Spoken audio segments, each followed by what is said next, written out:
Hello दोस्तों, आज से हम लोग शुरू कर रहे हैं रॉन्ग टर्न सीरीज़। इसके फर्स्ट पार्ट से लेकर लास्ट पार्ट तक मैं इसके सारे मूवीज़ एक्सप्लेन करूंगा हिंदी में। और ना ही सिर्फ मूवीज़ एक्सप्लेन करूंगा बल्कि साथ ही साथ उनके फैक्ट्स भी आपको बताऊंगा। फिलहाल ज़्यादा वक्त ज़ाया नहीं करेंगे और सीधा से स्टोरी की तरफ चलेंगे। मूवी के स्टार्ट में हमें एक कपल वेस्ट वर्जीनिया के एक जंगल में रॉक क्लाइंबिंग करते हुए दिखाई देता है, जिस कपल का नाम रिक और हेली है। रिच हेली से भी पहले ऊपर पहुंच जाता है। हेली रिच को कहती है उसको भी ऊपर खींचने का, लेकिन ऊपर से कोई जवाब नहीं आता कि तभी रिच अचानक से चट्टान की एज पे आ गिरता है। हेली जैसे ही ऊपर देखती है, ये अचानक से हेली की आंख के पास रिच के खून का कतरा गिरता है। अभी हेली को कुछ समझ आई नहीं थी कि अचानक से कोई रिक की बॉडी को खींचकर नीचे फेंक देता है और अचानक से वो हेली को भी ऊपर खींचने लग जाता है। वो तो किस्मत से हेली के पास एक चाकू था जिससे वो अपनी रस्सी काट लेती है और रे की रस्सी को पकड़ने के लिए छलांग मारती है, लेकिन पकड़ नहीं पाती और नीचे गिर जाती है। फिर गिरते ही पता चलता है कि वो एकदम रे की बॉडी के साइड पे गिर गई है। तो वो अपनी जान बचाने के लिए वहाँ से भागती है और भाग के वो जैसे तैसे करके अपनी गाड़ी के पास पहुँचती है। लेकिन गाड़ी के पास पहुँचते ही उसका पैर वायर में फंस जाता है और वो गिर जाती है। जैसे ही वो गिरती है, कोई उसको बड़ी तेज़ी से खींच के ले जाता है और कुछ इस तरह से हमें पता चलता है कि वेस्ट वर्जीनिया में बहुत सारे लोग गायब हो रहे हैं और इस सब के पीछे कुछ डिफॉर्म लोगों का हाथ है। और इस सब के बाद हमें दिखाई देता है क्रिस। उसकी गाड़ी में उन्हीं दो लोगों की न्यूज़ चल रही है जो स्टार्टिंग में जिनको हम लोगों ने मरते हुए देखा। फिलहाल वो अपना इंटरव्यू देने जा रहा होता है कि तभी रास्ते में उसको काफ़ी ट्रैफिक देखने को मिलती है। जब अपनी गाड़ी से उतर के एक ट्रक ड्राइवर के पास जाता है इस सब के बारे में पूछने, तो वो बताता है कि यहाँ से 5 मील दूर एक ट्रक उलट गया है जिसकी वजह से ये सारी ट्रैफिक है और इसको सही होने में काफ़ी टाइम लगेगा। क्रिस के पास इतना टाइम ही नहीं था, इसलिए अपनी गाड़ी घुमा के वहाँ से निकल जाता है और वो कॉल पे किसी को ये बात बताने की कोशिश भी करता है, लेकिन तभी वहाँ के सिग्नल चले जाते हैं और कॉल कट हो जाती है। और कुछ देर बाद ही उसको एक गैस स्टेशन का साइन मिलता है और वो वहाँ को अपनी गाड़ी घुमा लेता है और थोड़ी देर बाद ही वो गैस स्टेशन पहुँच भी जाता है, जहाँ पे उसको ढेर सारी गाड़ियाँ देखने को मिलती है, जो काफ़ी अजीब बात थी कि मीलों दूर कोई भी यहाँ पे आता ही नहीं है। फिलहाल वो वहाँ से कॉल करने की ट्राई करता है, लेकिन वो फ़ोन ही नहीं चलता। तो वो वहाँ के मालिक से बात करने की कोशिश करता है, लेकिन वो बंदा ही एकदम फालतू था। फिलहाल उसको वहाँ पे एक मैप दिखता है और मैप में एक शॉर्टकट दिखता है, तो वो वहाँ जाने की ठान लेता है। वो अपनी गाड़ी वहाँ को घुमा लेता है। अब रास्ते में चलते चलते 2 रोड्स आती हैं, जिनमें से एक कच्ची रोड होती है और एक पक्की, और क्रिस कच्ची रोड पे चल जाता है, यानी उसने रॉन्ग टर्न ले लिया।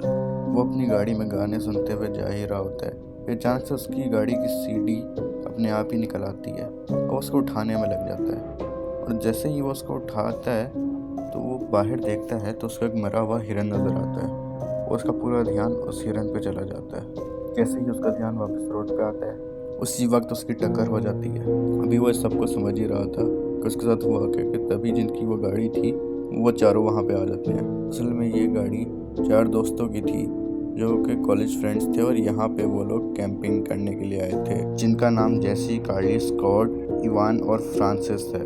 और तो और इनकी बातों से हमें पता चलता है कि ये लोग यहाँ पे असल में फंसे हुए हैं, क्योंकि इनके टायर में एक वायर फंस गई है और ये वही वायर है जो कि हम लोगों ने फिल्म के स्टार्टिंग में देखी थी, जिससे हम लोग समझ गए कि ये काम किसका है। फिलहाल अब ये लोग डिसाइड करते हैं कि ये लोग पास के ही एक गैस स्टेशन में जाएंगे जो कुछ माइल्स ही पीछे है।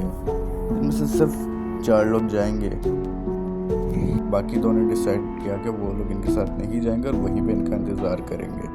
अब इनको थोड़ा दूर जाते ही 2 बहुत अजीब चीज़ें देखने को मिलती है। एक तो मरा हुआ है नेवला और दूसरा एक जलती हुई आग जिसके पास कोई नहीं था। इन्होंने आवाज़ें भी दी लेकिन कोई भी नहीं आया। फिर दूसरी तरफ केविन गायब हो जाता है। पहले तो फरीदा को लगता है कि केविन कोई मजाक कर रहा है, लेकिन तभी उसको केविन का कान दिखता है और दिखने के एकदम बाद ही कोई पीछे से आके उसको मार देता है। दूसरी तरफ ये चारों चलते चलते डेड एंड पे पहुंच जाते हैं, जहाँ से इनको एक केबिन दिखाई देता है। तो ये लोग मदद मांगने के लिए वहाँ पे जाने का डिसाइड करते हैं। जैसे ये लोग वहाँ पे पहुँचते तो इनको वहाँ पे काफ़ी ज़्यादा गाड़ियाँ दिखाई देती हैं कि उनको ये सब देख के थोड़ा अजीब लगता है, लेकिन वो फिर भी उस केबिन के दरवाजे तक चला जाता है लेकिन अंदर कोई नहीं था। तो केविन खुद ही अंदर चला गया और उसको देखते देखते सारे उसके पीछे चल दिए। और अंदर जाते साथ ही उन चारों को अजीब अजीब चीज़ें देखने को मिल जाती हैं, जैसे कि क्रिस को इंसानी अंग, जेनिफर को वो वायर और कार्ली को बाथटब में एक डेड बॉडी। लेकिन जैसे ही वो लोग यहाँ से निकलने की कोशिश करते हैं, वैसे ही एक ट्रक आ जाता है जिसमें उन दोनों की गाड़ियाँ थी जो ठुक गई थी। इसलिए वो चारों जल्दी से उसी घर के अंदर छुप जाते हैं। यहीं वो दोनों अंदर आकर फ्रांसिस की लाश को एकदम उन दोनों के सामने फेंक देते हैं, जिसको देख के एक्सिया की तो हालत ख़राब हो रही थी, लेकिन वो जैसे तैसे करके खुद को संभालती है। लेकिन उसी वक्त फ्रांसिस का खून आहिस्ता आहिस्ता उन दोनों की तरफ ही बढ़ रहा होता है। लेकिन तभी दो डिफॉर्म आते हैं और वो उसकी लाश को वहाँ से उठा के ले जाते हैं और फिर वो उसकी लाश के टुकड़े करने लग जाते हैं। उसकी लाश के टुकड़े करने के बाद वो तीनों वहाँ पे आराम से सो जाते हैं। तभी वो चारों वहाँ से निकलने की कोशिश करते हैं और जैसे तैसे करके निकल भी जाते हैं, लेकिन उनमें से एक उठ जाता है और वो उन्हीं की तरफ देख रहा होता है, लेकिन वो वहाँ से भाग जाते हैं। लेकिन थोड़ी देर बाद ही वो जब पीछे मुड़ के देखते हैं तो वो लोग ट्रक लेके वहाँ से निकल गए होते हैं उनको ढूंढने के लिए। तभी वो लोग एक ऐसी जगह पे पहुँचते हैं जहाँ पे बहुत ज़्यादा गाड़ियाँ थी। इनको देख के ये लोग समझ जाते हैं कि इनका पहले शिकार तो बिल्कुल भी नहीं फिलहाल। तभी वो तीनों टीफॉर्म लोग वहाँ पे भी आ जाते हैं, तो वो लोग उनको देख के छुप जाते हैं। उसके बाद क्रिस ने एक आइडिया देता है कि हमें इनका ट्रक लेकर यहाँ से निकलना होगा, इसलिए हम चारों में से कोई एक इनका ध्यान भटकाएगा और बाकी तीनों ट्रक लेके निकल जाएंगे।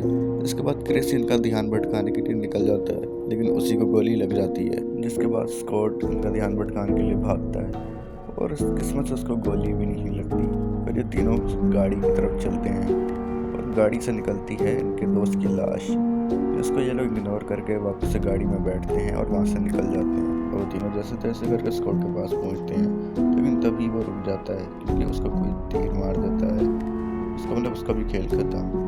वो लोग बड़ी हिम्मत करके वहाँ से जाते हैं बिना उसके। काफ़ी देर उसी रास्ते पे ट्रक चलाने के बाद उनको कोई रोड तो नहीं दिखती, लेकिन रास्ता बंद ज़रूर दिखता है। तो वो लोग ट्रक को वहीं पे छोड़ कर पैदल चलने लग जाते हैं। काफ़ी देर चलने के बाद उनको एक वॉच टावर दिखाई देता है, जिसके बाद वो लोग उस वॉच टावर पे चले जाते हैं, जहाँ पे उनको दूर दूर तक कोई भी रोड नहीं देखने को मिलती। उस वॉच टावर से उनको दो चीज़ें ज़रूर मिल जाती हैं, एक तो फर्स्ट एड और एक रेडियो। काफ़ी कोशिश करते हैं कि वो रेडियो जैसे तैसे करके चल जाए और कोई जवाब दे दे, लेकिन आगे से उनको कोई जवाब नहीं आ रहा था। और उतने में वो तीनों डिफॉर्म लोग नीचे भी आ गए हुए थे। अब वो तीनों अपनी तरफ से तो बड़ी कोशिश करते हैं कि उनसे कोई आवाज़ ना हो, लेकिन तभी रेडियो में से वो अगला बंदा बोलने लग जाता है, जिसकी आवाज़ वो तीनों भी सुन लेते हैं। इसके बाद वो तीनों ऊपर आने लगते हैं, लेकिन जैसे तैसे करके वो तीनों वहाँ का दरवाज़ा ही ब्लॉक कर देते हैं, लेकिन वो वहाँ पे आग लगा देते हैं। जिसके बाद कोई ऑप्शन ना होने की वजह से क्रिस वहाँ की खिड़की से ही छलांग मार देता है। इसके बाद मजबूरन उन दोनों को भी छलांग मारनी ही पड़ती है। तीनों को कूदते हुए वो लोग भी देख लेते हैं, इसलिए उनमें से एक पेड़ पर चढ़ने लगता है उनको मारने के लिए।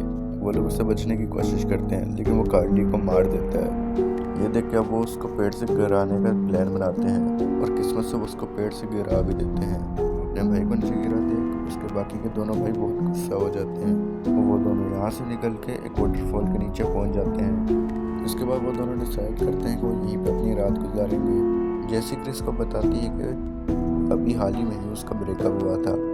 ये सब सुनकर उसके सारे दोस्त अपना सारा काम छोड़कर उसके लिए यहाँ पे आ जाते हैं और अब उसका ऐसा लगता है कि उसी की वजह से उसके सारे दोस्त मारे गए। सुबह उठने के बाद ही वो लोग यहाँ से चले जाते हैं, लेकिन तभी उनको एक रोड दिखती है और उसके फ़ौरन बाद ही वो तीनों उन पर अटैक कर देते हैं और उनमें से एक क्रिस को मुक्का मारता है। वो सीधा रोड पे जाके गिरता है। अभी क्रिस को एक पुलिस की गाड़ी आती दिखती है, तो क्रिस उसके सामने जाके उस गाड़ी को रोक देता है।